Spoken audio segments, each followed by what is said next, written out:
السلام علیکم ورحمۃ اللہ وبرکاتہ۔ بسم اللہ الرحمن الرحیم۔ سورہ بقرہ کی آیت نمبر 216 ہے۔ اللہ تعالیٰ فرماتے ہیں کوتیبہ فرض کر دیا گیا علیکم تم پر القتال لڑائی کو یا جنگ لڑنے کو، وہوا اور وہ کرہ لکم تم پہ گراں گزرتا ہے۔ اب یہاں پہ مفسر کرام یہ فرماتے ہیں کہ انسان کی فطرت میں جو ہے وہ امن سے رہنا ہے۔ انسان فطرتاً جو ہے وہ لڑنے کو پسند نہیں کرتا ہے۔ یہی وجہ ہے کہ نبی علیہ السلام کا ذکر ہمیں قرآن پاک میں بہت کم ملتا ہے، مگر دوسرے انبیاء کی زندگی کی داستانیں ہمیں زیادہ ملتی ہیں، اور سوائے چند ایک انبیاء کے ہمیں باقی کسی نبی کی زندگی میں جو ہے وہ جہاد نظر نہیں آتا ہے۔ زیادہ تر دعوت اور صبر کا ہی ہمیں پہلو نظر آتا ہے۔ جہاد کی کچھ سچویشن جو ہے وہ موسیٰ علیہ السلام کی امت میں تھی، بٹ جہاد جو ہے یا قتال جو ہے وہ صرف اس امت میں ہی ہوا ہے۔ لہٰذا کچھ سچویشن ایسی ہوتے ہیں جہاں پہ انسان کے لیے لڑنا جو ہے وہ ناگزیر ہو جاتا ہے، اس کے بغیر آپ کی دنیا کا سروائیول نہیں چلتا ہے۔ تو یہاں پہ مفسر کرام یہ فرماتے ہیں کہ یہاں پہ جو ہے وہ لڑنے کو پسند نہیں کیا گیا، مگر جب سامنے کی طرف سے اٹیک ہو جائے اور آپ پہ کوئی پہلے حملہ کرے تو اس صورت میں آپ کو لڑنا پڑتا ہے، یا اپنے ڈیفنس کے لیے جو ہے وہ آپ کو بہرحال لڑنا پڑتا ہے۔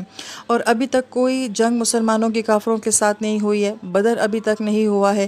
اس آیت مبارکہ میں صحابہ کی جو ہے وہ ذہن سازی کی جا رہی ہے، اور یہ جنگ بھی کوئی معمولی جنگ نہیں تھی، اس لیے کہ صحابہ کرام جو ایمان لے کر آئے تھے، ہو سکتا ہے کہ پورے خاندان میں کوئی ایک فرد ایسا تھا جو کہ ایمان لے کر آیا تھا۔ تو اس جنگ میں ہو سکتا تھا کہ باپ بیٹے کے سامنے آ جاتا، بیٹا باپ کے سامنے آ جاتا، چچا بھتیجا آمنے سامنے ہو جاتے۔ تو ان رشتوں کے ساتھ جنگ کرنا کوئی آسان کام نہیں تھا، اپنے ہی قبیلے والوں کے ساتھ اور اپنے ہی وطن والوں کے ساتھ لڑنا آسان کام نہیں تھا۔ اس سے کہا کہ ہو سکتا ہے کہ یہ چیز تم پہ کچھ مشکل گزرے۔ پھر اس آیت مبارکہ کے ضمن میں ہمیں یہ بھی سمجھنا چاہیے کہ قتال اور جہاد میں فرق ہوتا ہے۔ قتال کا مطلب خالص لڑائی ہوتی ہے جو کہ کافروں سے لڑی جاتی ہے، لیکن جو جہاد ہوتا ہے وہ جوہد سے ہے، اور جوہد کا مطلب کوشش ہوتا ہے، اور ہر انسان کی زندگی کا کوئی نہ کوئی جوہد، کوئی نہ کوئی کوشش ضرور ہوتی ہے۔ لہٰذا ہر انسان کی زندگی میں جہاد تو ہو سکتا ہے، مگر قتال ضروری نہیں کہ ہو، لیکن ہر قتال میں جہاد ہوتا ہے تو بالکل عین ممکن ہے، کیونکہ جب آپ لڑتے ہیں دشمنوں کے ساتھ تو اس میں بہت سٹرگل، بہت کوشش اور بہت محنت ہوتی ہے۔ لہٰذا جہاد جو ہے وہ ہر انسان کی زندگی میں ہوتا ہے، مگر قتال ہر انسان کی زندگی میں نہیں ہوتا۔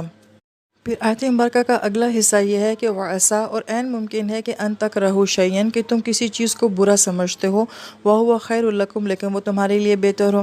اب یہاں پہ یہ نہیں کہا گیا کہ ہو سکتا ہے کہ قتال جس کو تم برا سمجھتے ہو تمہارے لیے بہتر ہو جائے، پر یہاں پہ سبجیکٹ کو جو ہے وہ اوپن رکھا گیا ہے، مطلقاً بات کی گئی ہے کہ ہو سکتا ہے کچھ سچویشن، کچھ حالات، کچھ فیصلے تمہیں زندگی کے ایسے لگتے ہوں تو تمہیں پسند نہ ہوں، لیکن عین ممکن ہے کہ وہ تمہارے لیے بہتر ثابت ہو جائیں۔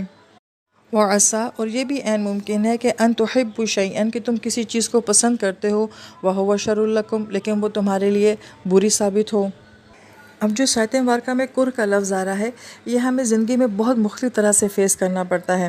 مثلا عبادات کا کرہ کیا ہوتا ہے کہ نمازیں ہمیں پڑھنی مشکل لگتی ہیں، یا سردیوں میں ہمیں وضو کرنا بہت مشکل لگتا ہے، گرمی کا روزہ جو ہے وہ ہم پہ گراں گزرتا ہے۔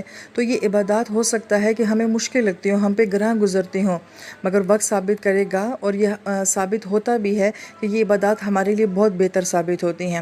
ہمیں احکام میں کرہ کیا نظر آتا ہے، ہمیں پردہ بہت مشکل لگتا ہے، ہجرت بہت مشکل لگتی ہے، قتال کرنا بہت مشکل کام ہے، مگر انہی چیزوں میں اللہ تعالیٰ نے جو ہے وہ کتنی بھلائیاں رکھی ہوئی ہوتی ہیں۔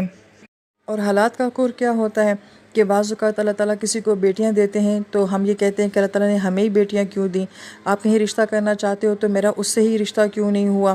اور بعض اوقات ایسا ہوتا ہے کہ ہمیں یہ جاب ہی کیوں نہیں ملی، مجھے یہ بیماری کیوں لگی ہے۔ تو بہت ساری سچویشن ایسی ہوتی ہیں جہاں وہ ہمیں گراں گزرتی ہیں، لیکن پھر وقت اور حالات بتاتے ہیں کہ شاید وہی چیز ہمارے لیے بہتر تھی۔ اور پھر آیت مبارکہ کی تکمیل کیسے کی گئی ہے کہ واللہ یعلم اللہ تعالیٰ جانتے ہیں، وانتم اور تم لا تعلمون نہیں جانتے۔ اب یہ تعلمون کا صیغہ جو ہے یہ مضارع کا صیغہ ہے، یعنی کہ تم اب بھی کچھ نہیں جانتے اللہ تعالیٰ کے کس فیصلے میں کیا حکمت ہوتی ہے، اور وہ آنے والے وقت میں تمہارے لیے کیا بہتری لے کر آتا ہے، تم اس سے بالکل بے خبر ہوتے ہو۔ تو گویا کہ انسان کی لا علمی ہوتی ہے کہ وہ نہیں سمجھ رہا ہوتا کہ یہ چیز میرے لیے بہتر ہے، یہ چیز میرے لیے بہتر نہیں ہے۔